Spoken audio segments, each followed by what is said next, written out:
हाँ, मैं डॉक्टर दीनदयाल साहू आज आप लोगों को स्नेक बाइट अवेयरनेस के बारे में बताऊंगा। जैसा कि आपको पता है बारिश बहुत ज्यादा होने लगी है, तो इस टाइम पर क्या होता है कि सांप अपने बिलों से बाहर आ रहे हैं।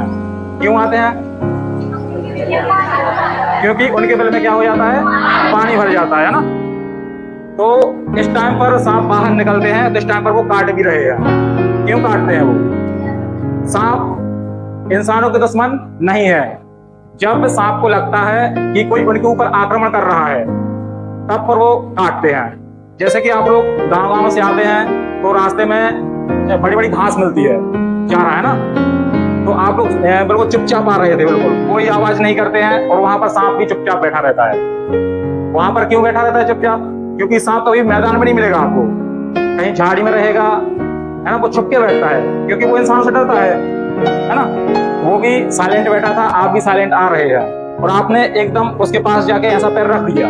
उसको क्या लगा कि किसी ने मेरे ऊपर आक्रमण किया है, अटैक किया है, तो पर वो तुरंत रिस्पॉन्स दे देता है ना। तो आप लोग जहां से भी आ रहे हैं, जहां पर लंबी बड़ी बड़ी घास है ना, वहां पर हाथ में डंडा लेके आना है। डंडे से क्या करेंगे?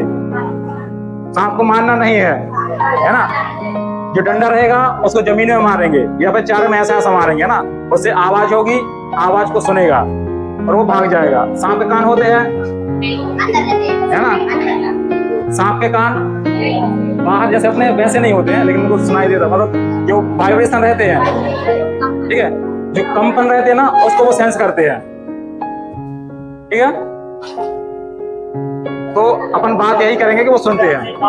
तो अपन जो डंडा ला रहे हैं, जैसे अपन जमीन में मारेंगे तो उसे वाइब्रेशन निकलता है ना, तो उसको वो सेंस करता है।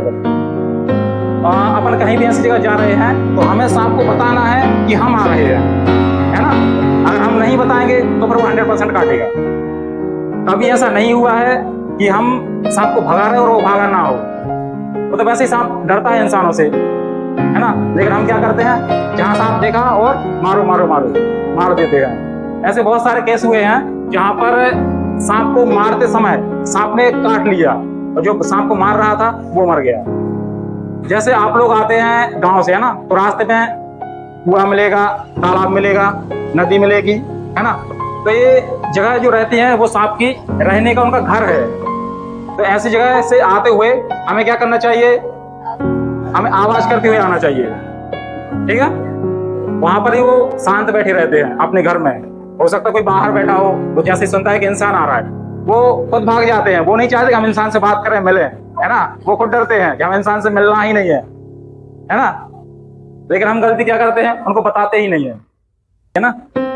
तो सांप अंधेरे में ज्यादा आते हैं, दिन के उजाले में बहुत कम आते हैं। यदि आते हैं तो वो किसी के सहारे आते हैं, जैसे कि नाली में से आ जाते हैं, है ना, और अंदर घुस आते हैं वो। और जिनके घर के चारों तरफ घास फूस है, उनके यहाँ तो ज्यादा आने की संभावना रहती है, क्योंकि सीधा उनको उजाला वैसा पड़ता नहीं है, वो छुपके छुपके आ जाते हैं। फिर भी जिनके घर के चारों तरफ घास लगी या कुछ भी लगा हो, तो उसको हटाते रहना चाहिए, काटते रहना चाहिए, है ना। जिससे अगर सांप आए तो हमें दूर से दिख जाए, और पहली बात तो वो आएगा नहीं, क्योंकि वो खुले में नहीं जाता है। जैसे अपने यहाँ रोड है ना, रोड को वो क्रॉस करता है, लेकिन रोड के सहारे सीधा नहीं जाता है। आपने क्रॉसिंग करते हुए देखा होगा कि रोड पर से क्रॉस कर रहा है दूसरी साइड, लेकिन वो रोड जैसे अपन जा रहा है ना बाइक लेके, वो सीधा रोड उस पर सीधा नहीं जाता है ना, वो झाड़ियों के सहारे जाता है ना। ईंट का ढेर लगा हो, पत्थर रखे हो, है ना, या कूड़ा का ढेर लगा हो, तो वहां पर भी सांप पाए जाते हैं। यदि आपको वहां से कुछ भी ईंट या कुछ भी उठाना है, तो पहले वहां पे डंडे से हिला देना है ना, कि अगर सांप हो तो भाग जाए वहां से।